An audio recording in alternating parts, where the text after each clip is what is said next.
Diyos mo yun. Yun ang mama iyak. Iyak. Gusto mo na iyak si mama? Oo. Bakit naman? Hindi mo labi si mama? A few moments later.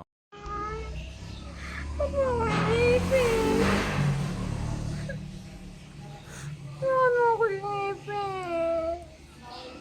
Sakit.